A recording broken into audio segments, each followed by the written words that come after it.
So this is a very important topic that is the general foundation of all of astrology, is the elements. So what I want you to hear is, before we get into the specifics about the signs, if you can just learn as a beginner to understand the elements and go deep with this, you're going to find great value when we get to, say, your Saturn. Where's your life lesson? The first important question will be, what element is it in? When we get to Mercury, how does your mind work? The first important question will be, what element is it in? So this is like the simple, if we're going to go through classes, if we started at kindergarten to second grade, all I want you to learn is the elements. So I'm going to take a little dive here right now with you and describe them. So there's 4 elements included in all systems of astrology: water, air, earth, and fire. Water always comes first in the way that I present it. This is the esoteric order. In the regular astrology, when you look at it starts in Aries is the first sign, it's fire. If you look around the circle, it goes fire, air, earth, water. Fire, air, earth, and water. On the front page of your booklet is all the signs. That's like this little secret cheat sheet. So you see all the numbers on the right. If number 1 is fire, number 2 is air, but you don't need to memorize it yet, but I'm just giving you the clue. The most powerful thing about astrology is that it is a system that is so airtight, and that sheet, that first sheet in your book, really shows you how unbelievably perfected this is. So, in traditional astrology, it starts with fire. That's the first sign. In esoteric, it starts with water. Why? Because in regular astrology, the idea is, I love the image of a party. So in the 60s, you would go to a party and you'd get all fired up. You'd meet somebody at the party you were attracted to and you'd say, wow, we should have sex. Which we would go from fire to the second, this is the normal system, to earth, and you'd say, your place or mine. And then you'd get to air and go, by the way, what's your name? And then you get to water and go, ooh, I feel terrible. So that's the normal order of how life goes on this planet. Is we get all excited in the beginning, we jump in and start doing something practical together, then we go, I think I forgot to ask you a few questions. And then we're like, ooh, that didn't work. And that's the normal fire, air, earth, and water. That's the normal system. In esoteric, it goes opposite. You start in water and you go, ooh, I have a feeling. I have a sense we might have a connection. And you kind of intuitively feel or sense something in the invisible. Then you say to the person, tell me your name. Tell me what you're interested in. Let's talk. So you didn't go to bed yet. We're just doing the verbal thing. We're becoming friends. What a novel idea. Then you get to the earth and you go, okay, let's go out for dinner. Why don't we do something fun together? We're going to go see a movie. And then you get to the fire cycle and you go either, you know what, forget this. It just didn't work. It doesn't feel right. Or you say, let's fire it up. Let's open it up to the next level. Let's see where we can go. And you start again. So the right use of the order is to always start in water, which is what we do in the day. Think about waking up in the morning. First thing you do in the morning is you brush your teeth, you wash your face, you go to the bathroom, you take a shower. It's water. It's the stillness. And in every ancient system, water is the time to do prayer, to go into meditation. That's what they do, from the Jews to the Tibetans to the Sufis. The first thing they start their day with is a prayer. We tend to neglect this area. Water in our society has completely been obliterated. So what do? We drink out of plastic bottles now. We've lost the water. So fresh water is knowing how to sit in stillness, doing the meditation first thing in the morning, having enough wisdom to know that the most important thing is to have your internal dialogue. Water is stillness. It's quiet. Should I do it again? Water is stillness. It's quiet. It's having your emotional body calm. So if we start the day with sanctification and we start by blessing the day and we do the internal work, that's why doing yoga or doing meditation or putting on gentle music or creating hot tea or coffee, I love the symbol that everywhere you go, water is how we start the day.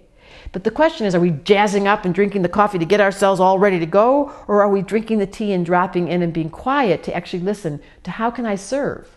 What's my greatest contribution today? What's the topic that I can intuitively feel I need to deal with? So water is the first element. It's the part in all of us that feels from the invisible. It has nothing to do with the physical world. I always think of water being the 9 months in the womb, that we spend 9 months in this dark, quiet, watery area of our being where we're completely, totally in trust. And we're letting ourselves be created by the one, by the force of God, by completely out of control. Water hates being out of control. The water assigns. But in the nature of its true wisdom, it surrenders. It gives itself over to the collective, to the universal, to the spiritual. So water is the part in all of us that wants nothing more than to relax. I call it doing nothing on purpose. to have value of being empty. And mostly in our society, water is completely an American. That's not true in the Eastern society, where their culture is nonverbal, and they start with prayer, and they do have quiet time. But in our society, it's just a, we have, I think of kids in school, and they have a little nap time, and they get to go lie down for 15 minutes and jump up. That's like stopped by the time you're in first grade. There's never again that value of being still and stopping time. So water signs are Pisces, Scorpio, and Cancer in the wrong order, or Cancer, Scorpio, Pisces in the right order. Everything about esoteric goes backwards. I find that so interesting. The esoteric law sees the value of starting with Pisces, which is the dreamer, rather than starting with Cancer, which is the birth. If the dreamer was what created this reality, it's a radical thought that we are simply an action of God's dream, and we're waking up inside the dream. But typically, we don't have that philosophy. We think that we're so in control and we're making this whole reality up. We all pretend to be normal. Water signs have a very hard time pretending. This is one of the elements that has to do with authenticity. What they feel is what's real, and they are not going to get stuck up in their head. So water is a part in all of us that has an incredible gift for being able to sense what's real, what's not real, has an intuition about where they can trust and what they can't trust. At their best, they're psychic. Water is the element of psychic phenomenon. At their worst, they're scaredy cats. They do what I call MSU. It's a school that all water signs go to. It's called making stuff up. That was the non-swearing version. MSU is a place where people go and they start imagining. So people that have strong water, Cancer, Pisces, or Scorpio, they have this scared imagination where something's going to go wrong, or they're going to get a disease, or somehow the world's going to end soon, and they're going to be a bag lady when they grow up, and something's going to be completely negative, and they can scare themselves out of their mind sitting in their bedroom. That's the downside of water. The upside is they're very psychic, they're very intuitive, and they sense things accurately. But the distinction between fear and reality is very difficult for water.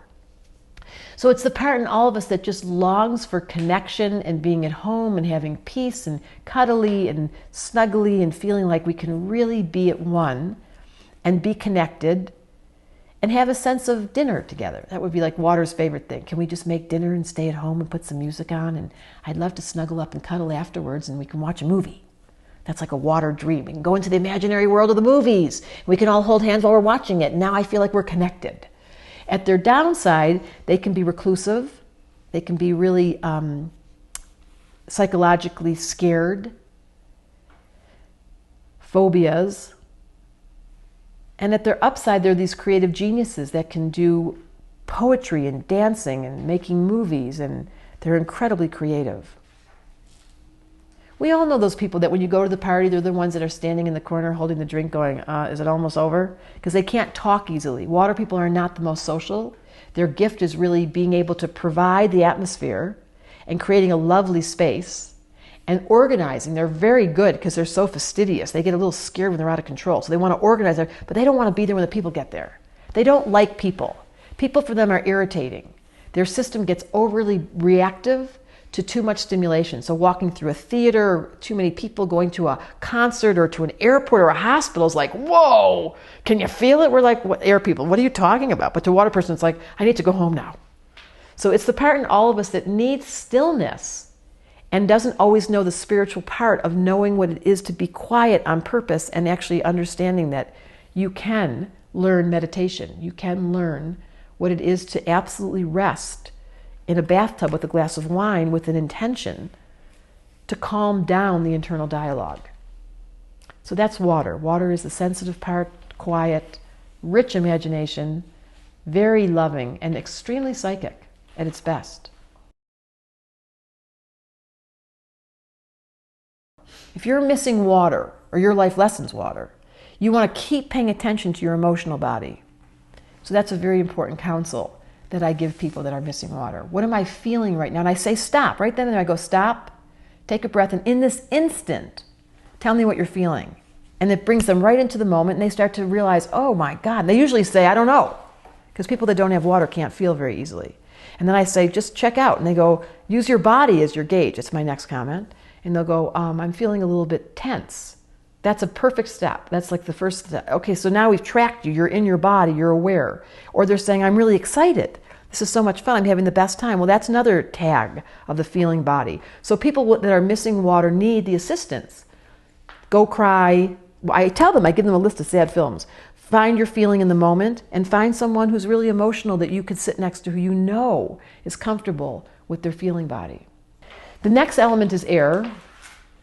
This is very different than the last. Air is, if you think of it in the part of the day, so we started off with, we woke up in the morning, we had that quiet time, we're entering the day, we have our cup of tea or our cup of coffee, and we're doing our meditation, we've got the nice music on, and next thing you know, we got to get to the computer, air, get on the telephone, look at our date timer, and remember, what was I doing today again?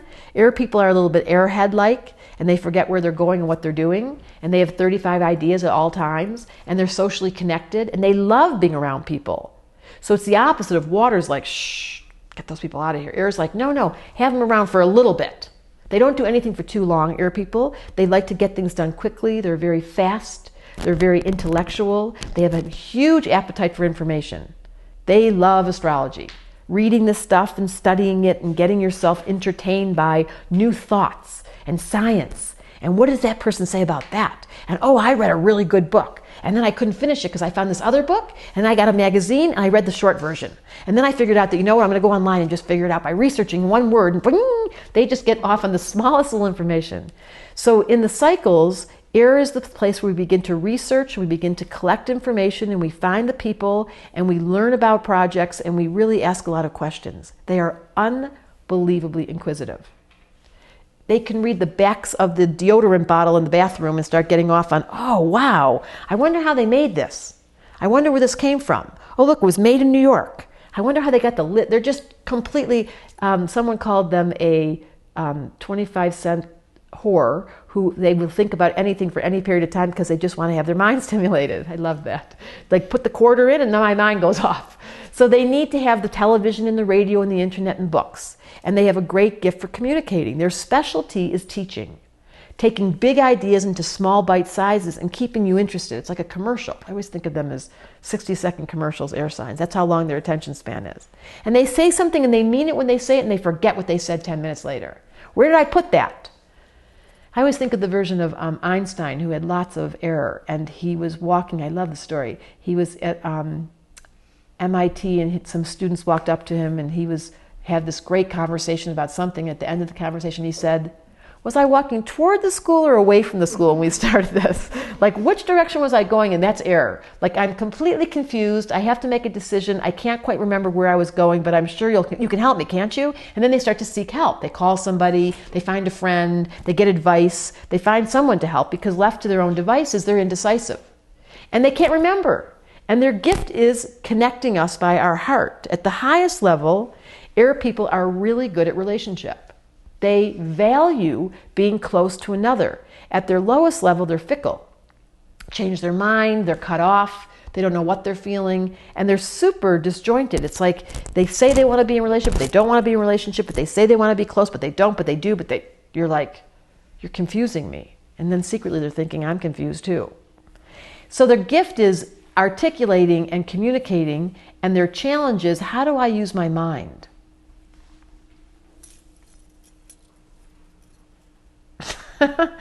Okay, the cycles of the day. My favorite image is at the dinner party. So you get to the dinner party. First thing, what do they do when you first walk into a dinner party? What would you like to drink? They say. That's water. First thing they do is hand you a glass of wine, give you a cup of tea. Then they get to the air cycle at the party. So did you see the latest movie? What's her name? Have you seen her lately? And blah, blah, blah, blah, blah. As my friend said, they talk all night. They talk about nothing. That's what air people do. They just talk, and you're like, please get to the point. And then we get to the earth cycle, which we'll be to in a moment. But the air cycle is always that socializing, intellectualizing, verbalizing, great ideas, writing them down, forgetting where you put them, writing them down again, putting them on the computer, and then hoping you'll make a book one day. That would be air people. Yeah, I find them entertaining, she said about herself. Let's see, any other piece of air? Am I forgetting anything? I don't think so. See, that's a perfect example of air.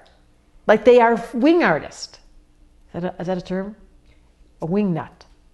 I love it. And then the air person goes, now where did wingnut come from? Or coining a phrase. How did you coin it? That's how their mind thinks, is they're constantly being tickled by the thought process and how people make up these things. And why follow? That's the big piece. They don't follow. You can't get air to stay in a box. It will always sneak out. So you don't tell air what to do for very long, because eventually they will make up their own style, their own rhythm, and you can't get them to conform. Love that. Designers, creators.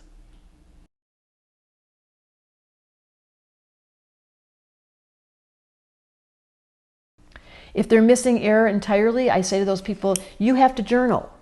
You have to learn the skill of hearing your own voice, because you're not talking. You're keeping everything inside. And if the person, I say to them, go find a friend who's really social and go spend the day with them and watch how they engage with the telephone operator on the telephone. Then they go to the bank and they talk to the bank teller, and then they go to the restaurant and become best friends with the waitress. That's air people. They just tickle everybody. And you pretend. That's what I encourage air people to do. So it's very important for them to journal and get their own voice, to find people who are social. And the third and most important one about air is to tell them to ask questions. The biggest missing factor for people that don't have air is they don't know how to engage another person in a conversation. And the trick of any master of air, anybody you meet that's got great air, is they ask a million questions. So tell me, where are you from? And what do you do? And how long were you married? And when did you get married? And how's your kids? And how many kids do you have? And next thing you know, the person. So that's air. How do we engage another? Ask them questions.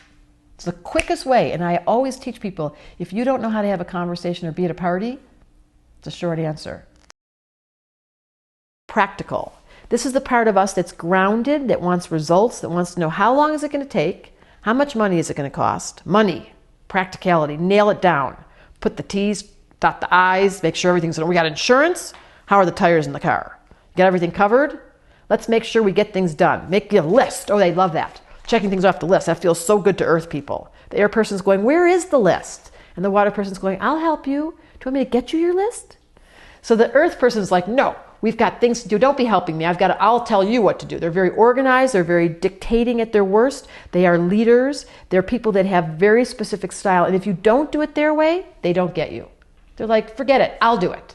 They have very little tolerance for mediocrity. They want high standards in everything they do. They can't understand why people don't live up to their standards.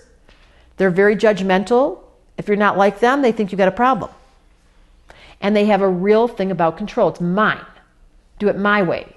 Well, why don't we just change the rules? No, you don't change the rules. Why do you think we have the rules? That's inappropriate. Big word for earth, inappropriate. The value of earth is they're solid as a tree, and they will always get the job done. You never have to wonder, will they be on time? They're completely reliable in their heart, loyal as the day is long. When they love you, they love you. When you get it wrong, they'll still love you, but they'll make some noises. Did you do that on purpose? I have a question. Are you studying or are you just pretending? Because if you're going to get this right, you got to make money on astrology. You got to get results. This is not just a practice of thinking. How many clients do you have? Do you have insurance? Dangerous. That's earth people. So their whole value in life is nailing it down, making sure we're safe, giving you security, and really providing you with enough substance of safety, security, and a feeling of being protected. That's their strongest impulse. Highly ambitious. They're worrywarts. This is the part in all of us that if it doesn't feel right, they get scared. So they work on all the things that could go wrong. Their sensibility is always to go negative first. That's an earth person. I'm a little worried about this, they say. Now, you don't really want to take this risk. Let's go for the safe version. So they give you a certain quality of fear when they do things. And they don't like to share easily. So they're going to stick money under the bed and, save it. But they have to have a lot saved to feel safe. And then they'll share, but they're not going to give away, without being frugal. They have a real value for being detailed and organized, and conservative is a big word for earth. So they're the people that go shopping, they look at labels, they're very into nutrition, they're very into food, they're into gardening, they're into being outside and taking care of the world, and they really care about what they eat. And they can't figure out why you don't. And the air person's going, I don't care. Sometimes I do, and sometimes I don't. And the water person's going, you're scaring me. Am I going to get a disease? Like, is something wrong? If we don't eat the organic, why do we have to eat the organic? And the earth person's going, I'll give you a list. I got the research. Here, read this book. So it's a very natural impulse for them to be the teacher and to be the one to give you information. And the air person's the researcher that can complement that earth, and the water person's the dreamer that came up with the idea in the first place. So you can see how they all work together. I think earth is the element on the planet that has been the most abused because we value money so much and being successful. Our definition in our society is you are only as useful as you are that you produce and you're successful. We don't value a water person who's still and gentle and kind and healing and loves to be with kids and animals. We think that's just fluffy. But if you're earthy and you're practical and you've made a lot of money and you drive a nice car and you've got credentials, suddenly you're worthy of being given adoration. So it's a curious thing. Earth people are burdened, and they often say that. They're always the one that has to do the blah, blah, blah. Why am I always the one doing the dishes? Why am I always the one calling you? Why am I always the one having to take care? Because you do it. And if the earth person doesn't do it, they get nervous. You could never say to an earth person, listen, don't do the dishes. Why don't you just leave them? Oh, are you kidding? That would be inappropriate. I can't leave them. I get nervous. So they complain, earth people, about their life, but truthfully, they couldn't stop doing it the way they were doing it. So you've got to be very careful. Earth is the element of being on the downside, negative and whiny. It's less whiny, more complaining. And on the upside, they're very strong leaders, and they serve because they love to. I always think of Mother Teresa, that this is such an earth sign, that she had this project of the lepers in India that were never ending. But that was her love, was to help the people that would never stop needing help. That's the nature of earth, and it's healthy. You just give because you love to give, not because you're keeping track of what's coming back. Okay, so that would be earth. So if we follow the day, we started the day in the shower in the bathroom, we went to the air, got the computer on, figured out who we had to talk to, looked at our appointment book, and now earth is, what do I have to do today to check off my list? Did I get everything done? Have I really completed things? Do I feel like there's a deadline? I need to reestablish my priorities for tomorrow. And then at the end of the earth, you say, now what's for dinner tonight? And what are we having? And where am I going? And I better go get the food. So at the earth element of the day, the earth cycle, is manifestation, checking off your list and preparing for the evening. Earth is always preparing for the future. Uh-oh, I'm scared, says earth. So the low level of earth is that they're stingy, that they're controlling, that they keep the world on their terms, and they get stuck in having a point of view that is righteous. And you can't dislodge them because they get so caught in their highest truth. And if you try to argue with them, they just argue with you in a very logical way that creates a stuck position. At the highest level, they are business people who can consider the whole picture. So their practicality still holds true, but they're going to include the other person's point of view. And they're going to be students. At the highest level, Earth is a very profound student of life and really has a fascination with learning from a practical point of view. Yes, it doesn't mean it's just an intellect, but they really want to figure out how is the most efficient, the best way I can do this, and what can I learn? So at the low level, they're controlling, and at the high level, they're humbled, and they've really learned the art of including the other and learning from other people rather than being the expert and the only one that knows and the arrogant one who's, got all this control around their money and their things.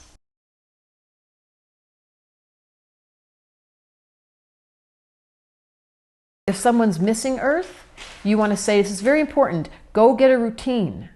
Like, I don't care what you do, but be consistent. So if you're going to have breakfast every morning, if people don't have Earth, they need to create, what are you having for breakfast, and have it every morning for a month and start practicing routines. If it's going to be going for a walk at the end of the day, if it's getting your plants, going out and buying plants, because people that have no Earth can't do plants, and start watering them and make a relationship with that practical area of Earth.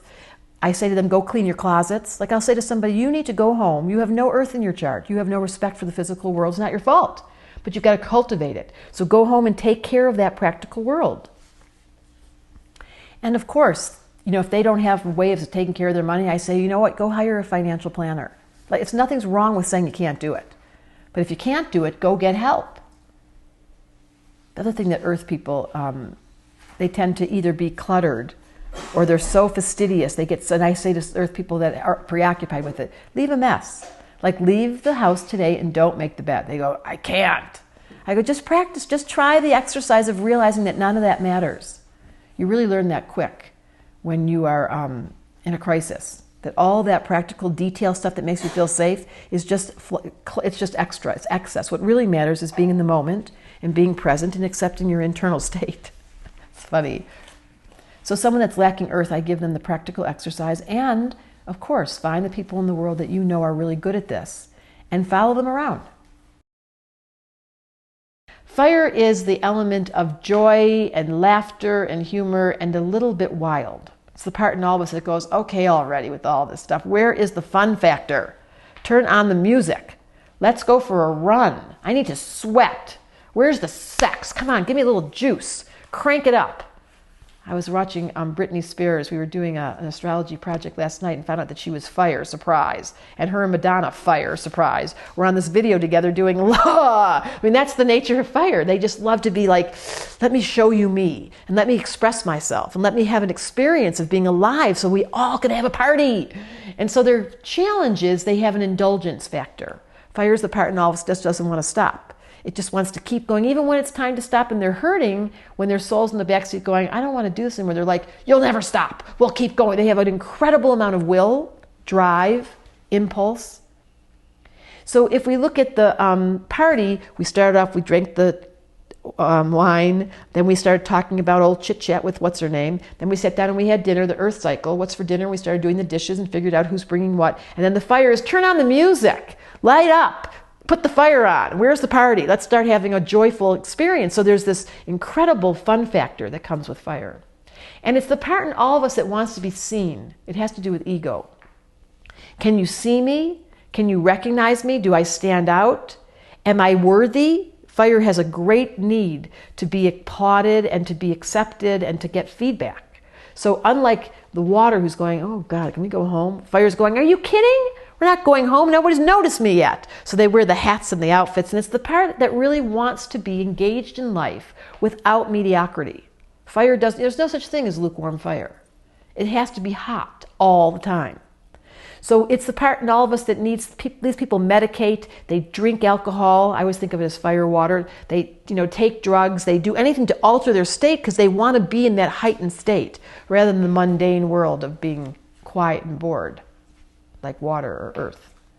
So fire is very enthusiastic, it's very physical, it's very honored by its reflection, and it has a great desire to turn people on to spirituality, for example. It's always the spiritual people that are fire that go, you have to believe in God, you have to see the big picture, don't get caught in your small details. Or I had this great example, I was doing a radio show this week with a double Aries. God, he was funny.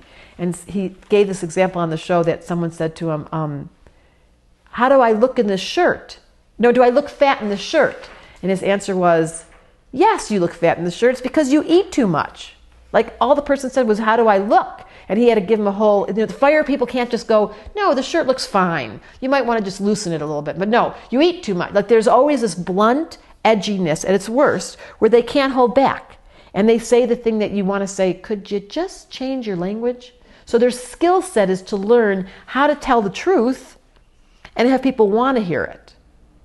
So we hear lots about, the communication style, nonviolent communication or difficult conversations. This is all fiery people who are so gifted at speaking to the unspeakable. That's what they do. They speak to the unspeakable. They say what everyone else is thinking. I always think when the emperor walked in and he didn't have any clothes on, it was the fire guy that said, hey, your balls, but everyone else is thinking it, but the fire person can't not say it. They can't hold back.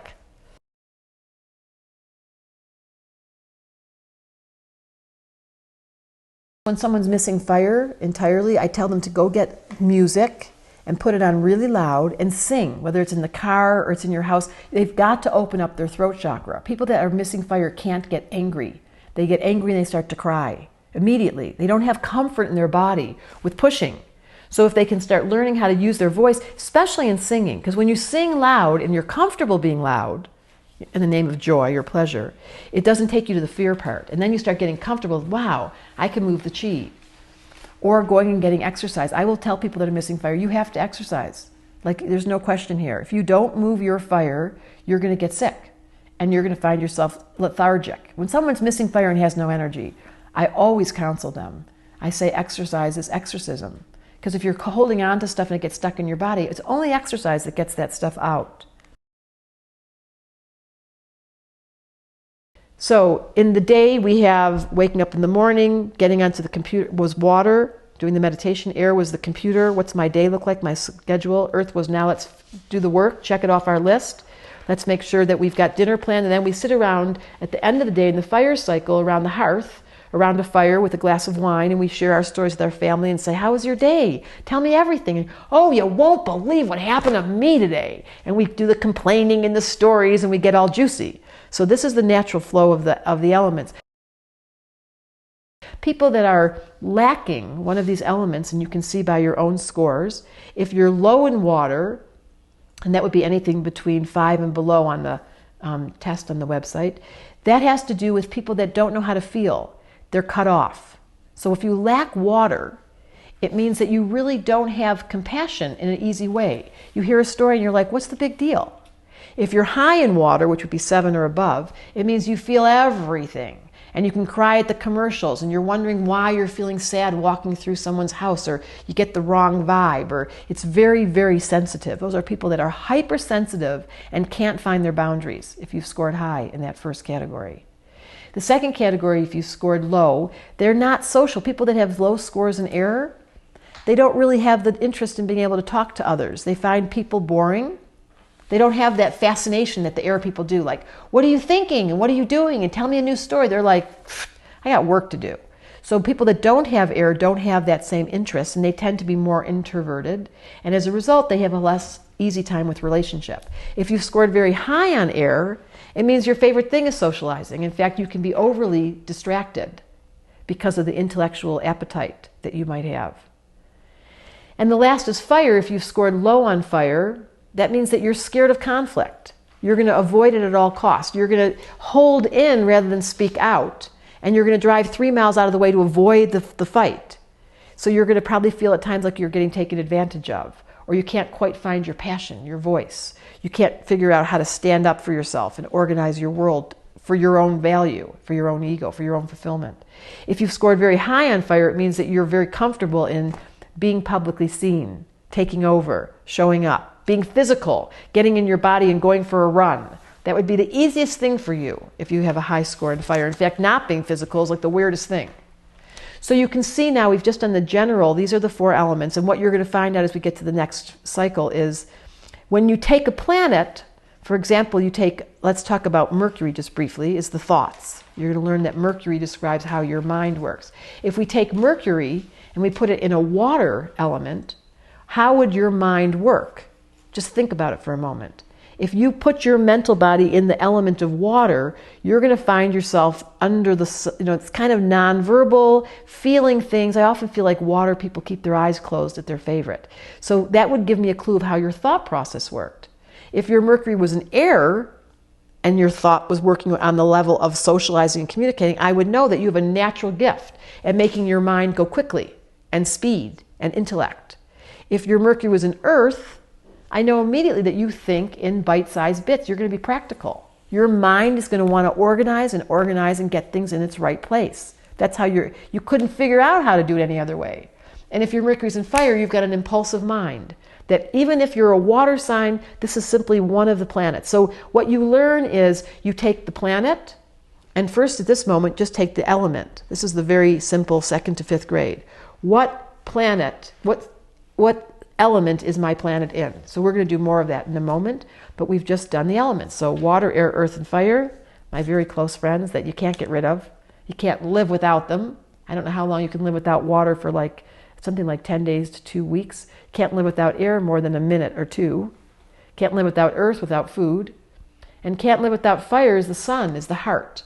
I always think of the red blood being fire, the heartbeat. Give us a minute and that's done. So these are the 4 primary elements, and they are at the center of this entire system of astrology, as they are of many ancient practices. From Judaism is ruled by the 4 worlds in the Kabbalah. The Buddhists have the 4 noble paths.